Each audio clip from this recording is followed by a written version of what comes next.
नमस्कार दोस्तों, स्वागत है आपका अपने YouTube चैनल यूनिक स्टडी पर। मैं धीरज कौशिक आज आपको संस्कृत से हिंदी अनुवाद बनाना सिखाऊंगा। संस्कृत से हिंदी अनुवाद के लिए जो हमारा मुख्य विषय है कि सबसे पहले हमको कर्ता और क्रिया, ये दो विषय हैं, इनको सीखना है। कर्ता किसे कहते हैं? कर्ता जो होते हैं वो मुख्य रूप से कौन कौन से होते हैं और किस प्रकार होते हैं, वो मैं आज आपको बताऊंगा। सबसे पहले हमको ये सीखना है कि संस्कृत में वचन और पुरुष, क्योंकि संस्कृत में एक वचन,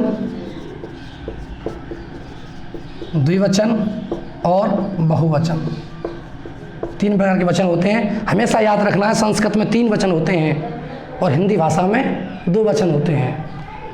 और जो पुरुष होते हैं वो प्रथम पुरुष, मध्यम पुरुष और उत्तम पुरुष, 3 पुरुष होते हैं। कर्ता के लिए कर्ता क्या कौन कौन से होते हैं? कर्ता सह माने वह, तौ माने वे दोनों और ते माने वे सब। सबसे पहले हम प्रथम पुरुष के बारे में बात करेंगे, क्योंकि सबसे पहला जो पुरुष होता है प्रथम पुरुष, मध्यम पुरुष, उत्तम पुरुष। तो सबसे पहले अनुवाद बनाने की जो प्रक्रिया है हमारी प्रथम पुरुष से रहेगी। मध्यम पुरुष की चर्चा हम आगे करेंगे। तो अब इसके बाद हम देखते हैं कि कर्ता हमारा प्रथम पुरुष एक वचन सह माने वह, द्विवचन तो माने वे दोनों और बहुवचन ते माने वे सब। इसी प्रकार से जो क्रियाएं होती हैं, क्रिया आप कोई भी क्रिया ले लीजिए, वह पढ़ता है तो पढ़ता है, वह पढ़ता है तो वह जो है हमारा कर्ता है, पढ़ना उसकी क्रिया है। तो हम पठ धातु का होता है पढ़ना। इसका हम वर्तमान काल में लेके चलते हैं तो वर्तमान काल को हम बोलते हैं लट लकार, जिनकी चर्चा हम आगे करेंगे। पर आज हमारा जो विषय है संस्कृत से हिंदी में अनुवाद बनाना सीखें, तो लकारों की चर्चा हम आगे करेंगे, धातुओं की चर्चा भी आगे की जाएगी। तो हम क्रियाओं की बात कर रहे थे, तो पठ मान होता पढ़ना हमारी एक क्रिया है, धातु को क्रिया कहते हैं हिंदी में। उसी प्रकार से लेके चलेंगे जैसे हमने कर्ता को समझाया था कि एक वचन, द्विवचन, बहुवचन, सह माने वह, तौ माने वे दोनों, ते माने वे सब। उसी प्रकार से हम क्रिया लेके चलते हैं। तो यहाँ प्रथम पुरुष में लेंगे हम, वचन हमारा वही रहेगा। एक वचन में आता पठती, पठतः और पठन्ति। एक वचन, द्विवचन और बहुवचन। कर्ता हमारा एक वचन, प्रथम पुरुष का एक वचन है। तौ जो हमारा प्रथम पुरुष का द्विवचन है और ते प्रथम पुरुष का बहुवचन है। तो सदैव हमेशा याद रखना, जो संस्कृत में अनुवाद बनाने का सबसे पहला नियम, जो रूल है, सबसे पहले जो हर चीज़ का एक नियम होता है, हर चीज़ का एक अपना नियम होता है, वो संस्कृत का सबसे पहला नियम यही है कि कर्ता जिस पुरुष का होता है, क्रिया भी उसी वचन की होती है। हमेशा याद रखना, कर्ता जिस पुरुष तथा वचन का होता है, तो क्रिया भी उसी पुरुष तथा वचन की होगी। ये हमेशा याद रखना। अगर आपका अनुवाद चाहे छोटा हो या बड़ा, कर्ता जिस पुरुष का है, क्रिया भी उसी रूप की होगी। ये हमेशा याद रखना। उदाहरण के लिए आप समझ लीजिए,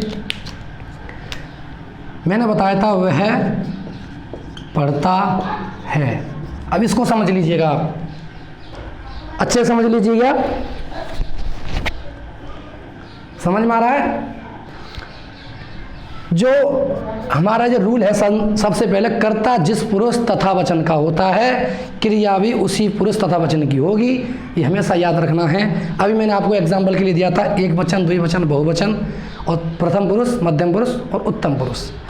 वह पढ़ता है, तो जो पढ़ने का जो कार्य कर रहा है, क्रिया जो कर रहा है, वो कौन है? कर्ता। तो कौन है? वह।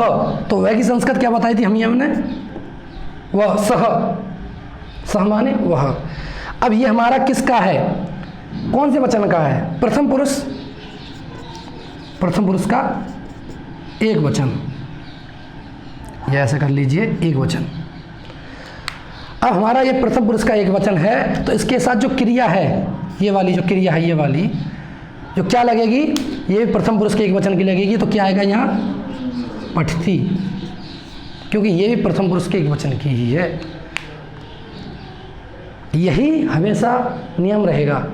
अगर आप कोई भी अनुवाद बनाते हैं तो सदैव याद रखिएगा, कर्ता जिस पुरुष तथा जिस वचन का होता है, क्रिया भी उसी रूप उसी वचन की होती है। अब आपको मैं आगे बताता हूं कि कर्ता कौन कौन से होते हैं, और मैं चाहता हूं कि आप उन चीज़ों को मेंशन करें। अगर आपके पास कोई नोटबुक है उसमें लिखें, याद करें और अपने रिमेंबर में याद रखें, क्योंकि ये चीज़ ऐसी है कि आप किसी भी प्लेटफॉर्म पे होते हैं, हाई स्कूल, इंटर या किसी भी संस्कृत से संबंधित कोई भी अगर आप अनुवाद बनाते हैं तो वहाँ आपको इसकी उपयोगिता अवश्य पड़ेगी। अभी मैंने बताया था आपको एक वचन, दो ही वचन। अच्छा, ये मैं जो लिख रहा हूँ ये आपकी समझ में तो आ रहा है ना? और ये होता है बहुवचन, प्रथम पुरुष, मध्यम पुरुष और उत्तम पुरुष। अभी मैंने बताया था सह माने वह, तो माने वे दोनों, और ते माने होता है वे सब। इसी प्रकार से जो मध्यम पुरुष है इसके कर्ता अलग होते हैं, ये समझ लीजिएगा। देखिएगा आप, मध्यम पुरुष के कर्ता कौन कौन से होते हैं? तुम माने तुम। कभी कभी ग्रामीण भाषा में बोलते हैं तू क्या कर रहा है या तू क्या पुस्तक पढ़ रहा है, तो तू शब्द का भी अगर प्रयोग किया जाता है तो वहाँ पे भी तुम ही लगाते हैं।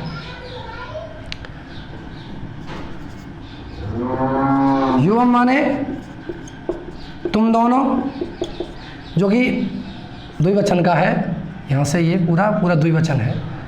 और बहुवचन में होता है यूयम,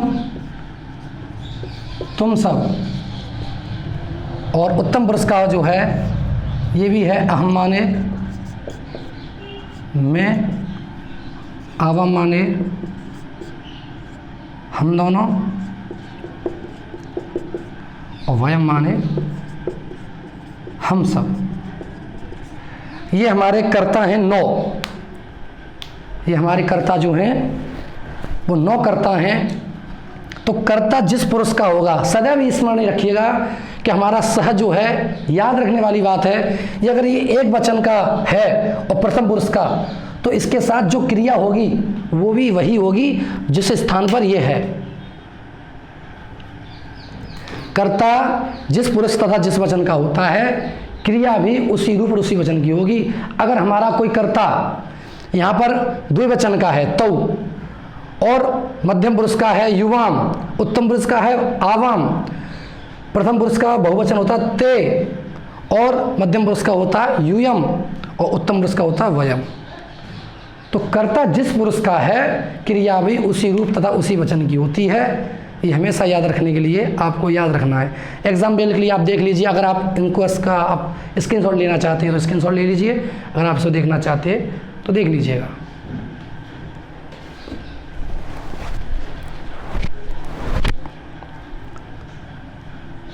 ये आपकी समझ में आ गया। अब मैं आपको नेक्स्ट जो बताता हूँ क्रिया के बारे में, उसके बाद समझ लीजिएगा। वही भिन्न रहेगा, कोई अंतर नहीं है। हमको बस केवल कर्ताओं को हटाना है यहाँ से, बाकी पूरा ग्राफ वही रहेगा जो पहले बनाया हुआ था हमने। प्रथम पुरुष, मध्यम पुरुष, उत्तम पुरुष, एक वचन, द्विवचन, बहुवचन। उदाहरण के लिए हम कोई क्रिया ले लेते हैं।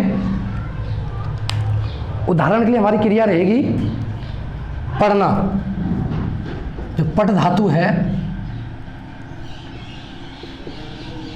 पट धातु, पट माने होता पढ़ना, और हम इसका प्रयोग सबसे पहले वर्तमान काल में करेंगे। तो वर्तमान काल को हम कहते हैं लट लकार। जैसा कि मैंने आपको बताया था कि मैं अपनी वीडियो में आपको बता चुका हूँ, आने वाली वीडियो में आपको लकार के बारे में और धातुओं के बारे में समझाऊंगा। मेरा आज का जो टॉपिक है वो है आपको अनुवादों के बारे में समझाना और अनुवादों के बारे में सिखाना। तो आप यहाँ समझ लीजिए कि अनुवादों की उपयोगिता कितनी होती है और उसको समझ बनाने का तरीका कैसे होता है। तो हमारी जो पट धातु है उसको हम क्रिया कहते हैं। अगर उसके हम कर्ता की तरह जो 9 धातु होती हैं वो कौन कौन सी, एक वचन में आता है यहाँ पठती, पठतः और पठन्ति। फिर दूसरा आता है मध्यम पुरुष में पठसी, पठतः, पठत, पठामि, पठावः, पठामः। ये आप देख लीजिए एक बार और समझ लीजिए।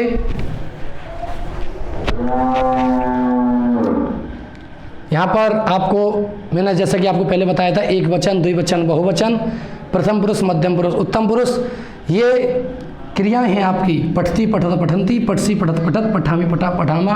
इनको आप मेंशन कर सकते हो, देख सकते हो, स्क्रीनशॉट लेना चाहते हो स्क्रीनशॉट ले सकते हो आपका। अब मैं आपको यहाँ कुछ उदाहरण समझा रहा हूँ, उदाहरण के लिए समझ लीजिएगा आप। जैसा कि मैंने आपको जो नियम बताया था, कर्ता जिस पुरुष तथा जिस वचन का होता है, क्रिया भी उसी रूप और उसी वचन की होगी। आपकी समझ में आ रहा है ना मैं क्या जो आपको बता रहा हूँ। मेरा भाव यही है कि आज आपको अनुवाद कैसे बनाया जाए। इतना गंभीर विषय लोगों ने बना दिया है कि अनुवाद नहीं आती, हमसे संस्कृत नहीं आती।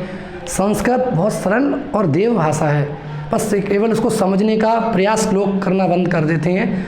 भाषा हिंदी से भी सरल है संस्कृत। तो उदाहरण तो आप देखें, यहाँ पर मैंने बताया था कर्ता जिस पुरुष का है। अब यहाँ हम एक उदाहरण लेते हैं, तुम दोनों पढ़ते हो। हमारा एक उदाहरण है ये, हम तुम दोनों पढ़ते हो। तो हम सबसे पहले ये देखना है तुम दोनों की संस्कृत जो है क्या बनेगी। अभी मैंने आपको पिछले बताया था, अभी उसमें देख के बताएं, कमेंट करें। तुम दोनों की होती है युवाम। तो यहाँ युवाम लिखेंगे हम। अब स्मरण रखने वाली बात यही है कि युवाम जो हमारा शब्द है वो किस पुरुष का है और तथा किस वचन का। ये सदैव स्मरण रखने वाली बात है। हम जिस शब्द का प्रयोग जो करेंगे वो शब्द हमारा किस पुरुष तथा किस वचन का है। अगर आपने ये याद रखा तो आपको अनुवाद बनाने में कोई कठिनाई नहीं होगी। मेरे दोस्तों, ये सबसे बड़ा मुख्य विषय यही है कि हमको याद रखना है। हम छोटी छोटी चीज़ें याद रखते हैं पर अपने शिक्षा से संबंधित जो हमारी मुख्य बिंदु हैं उनको यह स्मरण नहीं रख पाते। इसी कारण से हम संस्कृत को थोड़ा, अरे हमारी संस्कृत समझ में नहीं आती। आप यहाँ रखें, ये मेरा विश्वास है। आप हमारे YouTube चैनल पर जुड़े रहें, आपको कहीं जाने की आवश्यकता नहीं पड़ेगी। आपको यहाँ संस्कृत के अनुवाद 2 वीडियो में, आप 2-3 वीडियो हमारी क्लास लें, हमारी वीडियो देखें। हमारी लाइव क्लासें भी चलती हैं। हमारा जो टाइम है शाम को 3, साढ़े 3 बजे से 6 बजे तक के बीच में आपको क्लासें मिलेंगी। हमारे और भी सर हैं जो आपको मैथ्स पढ़ाते हैं, रीजनिंग पढ़ाएंगे, इंग्लिश पढ़ाते हैं। तो मेरा पूरा विश्वास है आप जुड़े रहे हमारे चैनल के साथ, आपको यहाँ आपको सब कुछ सीखने को मिलेगा।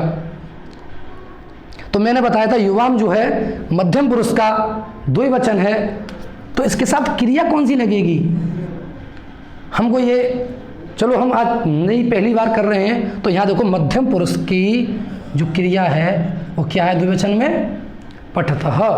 तो हमको यहाँ क्या लगाना है, पठतः। बस आपका अनुवाद बन के तैयार हो गया। संस्कृत पठती, पठत, पठन्ति, पठसी, पठत, पठत, पठामी, पठा, पठामा। और मेरी अगली वीडियो जो आपको आएगी वो आपको मैं धातुओं के बारे में समझाऊंगा कि धातुएं कैसे याद की जाएं, धातुएं जल्दी से जल्दी कैसे याद की जाएं। जो बच्चों आप इसको समझ लीजिए, और जो कुछ भी समझ में नहीं आता है हमारे कमेंट बॉक्स में आप कीजिए। और मैं धीरज कौशिक, अगर आपको मेरी वीडियो पसंद आई हो तो लाइक करें, कमेंट करें, शेयर करें और सब्सक्राइब जरूर करें। और जो नीचे बेल आइकन का जो बटन है उसे प्लीज़ दबाएं। धन्यवाद।